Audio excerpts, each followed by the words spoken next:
everyone, Ironclad Cobra here, and welcome to another Miniloong Pocket 1 video.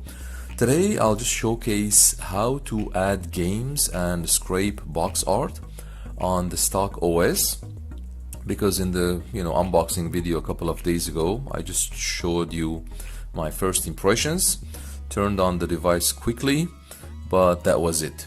So today we'll turn on the device. I'll show you how you can add games to the stock OS, and of course how we can also scrape box art. Now, unfortunately, at the moment there is no other custom firmware from Linux, so I'm hoping soon they will support this great device. I'm absolutely having so much fun with it. I'm impressed with the high build quality, controls, the overall look and feel and gaming experience on this device. So hopefully the developers soon will develop some cool Linux custom firmware. Hopefully Barosera, Rocknix or ArcOS, all of these Linux custom firmware are great. Now, unfortunately, there is no way to scrape box art from the device itself, so you have to do it on your PC. So let me just show you what do we have here. So I'm turning on the device now. As you see, you will be greeted with the minimal cool Miniloong OS, or the Long OS.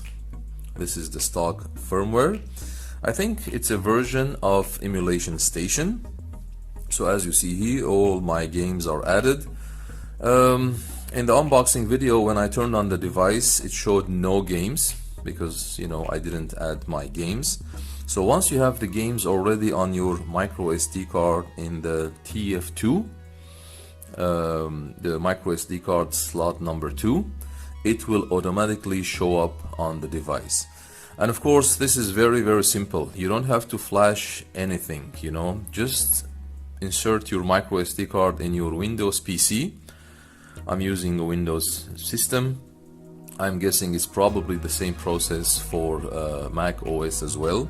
So just insert it in your PC, create subfolders with your game system names, whether it's GBA, NES, Game Gear, PSX, whatever you plan to play.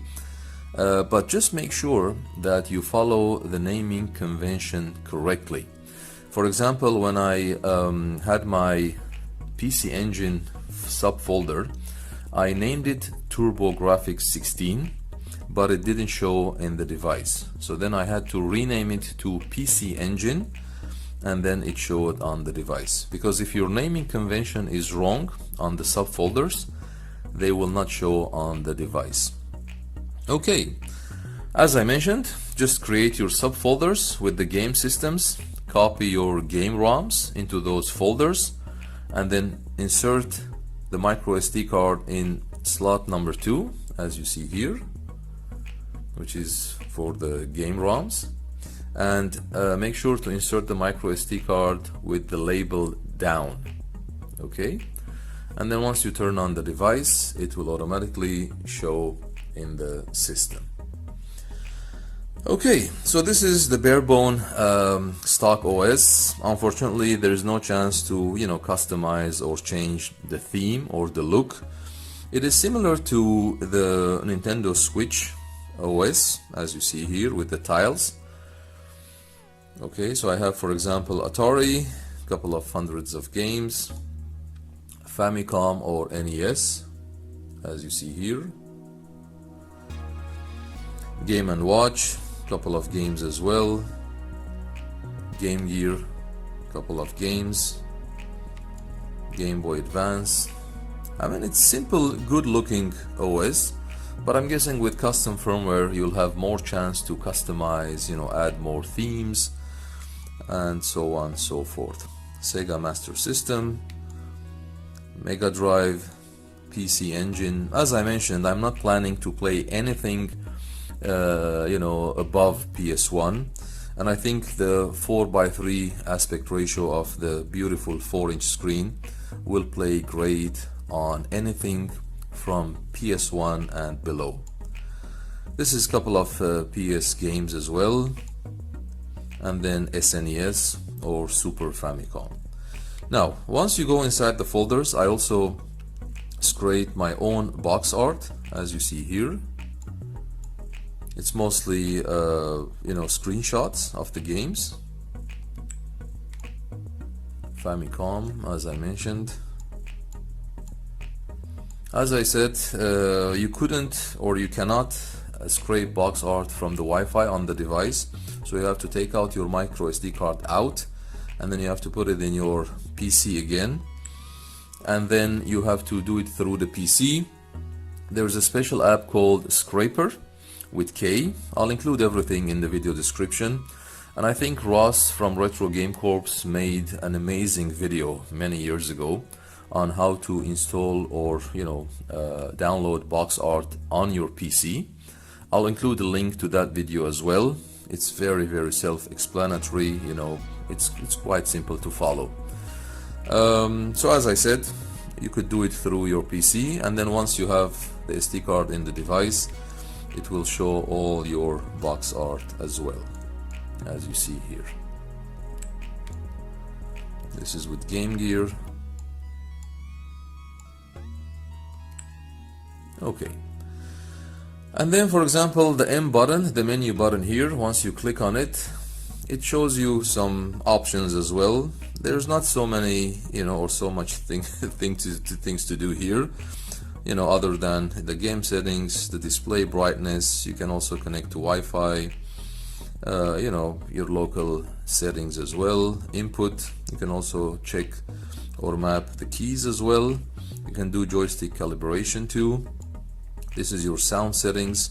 Light, the RGB lighting, I have it on purple, which aligns beautifully with my DMG color, as you see here. Language, of course, whichever language you prefer. And then some customizing, when it comes to the text size. You can also add your device name, which is really cool here as well. As you see here on the top left corner, I put Ironclad Cobra as my device name. So it's a nice looking interface, as I mentioned, but there's not so much you can do to customize it. It's just quite simple. So I'll just share some gameplay as well, as you see here. Maybe we can do a bit of Genesis, Mega Drive. So I have around 1100 games. If you see on top here, there is a section you can add also favorites. As you see, I still haven't added any favorites, so it's quite blank or empty. But then here they have the game types as well. So action, shooting, fighting, role-playing as well. As you see, the total number of games I have on the device is 8,265 games in total. It's about, I think, as I mentioned, 10 systems, as you see here. If you go back to games, so this is 7 out of 10. All the systems, my favorite systems, PS1 and below. So I'll just share with you today Mega Drive. I think it plays great on 4:3 aspect ratio. Let's go to Aladdin, one of my favorite games on Mega Drive or Genesis.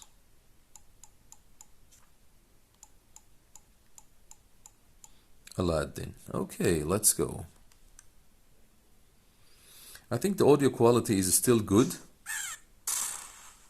on the single mono speaker, as you can hear.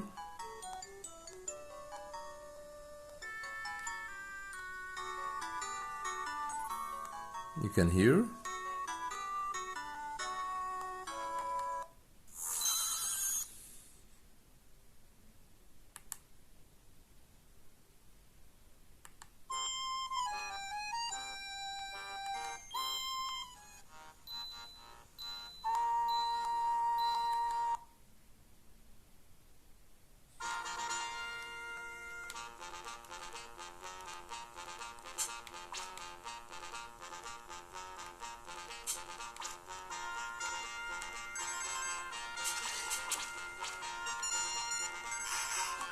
Oops.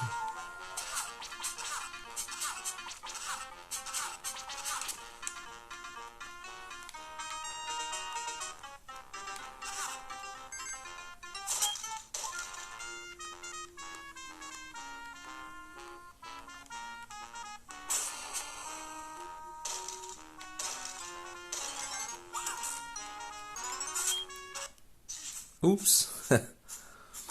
Okay. So, now if you click on the menu button here while playing the game, it also shows you some options here. You know, you can save, you can load, you can add to favorites.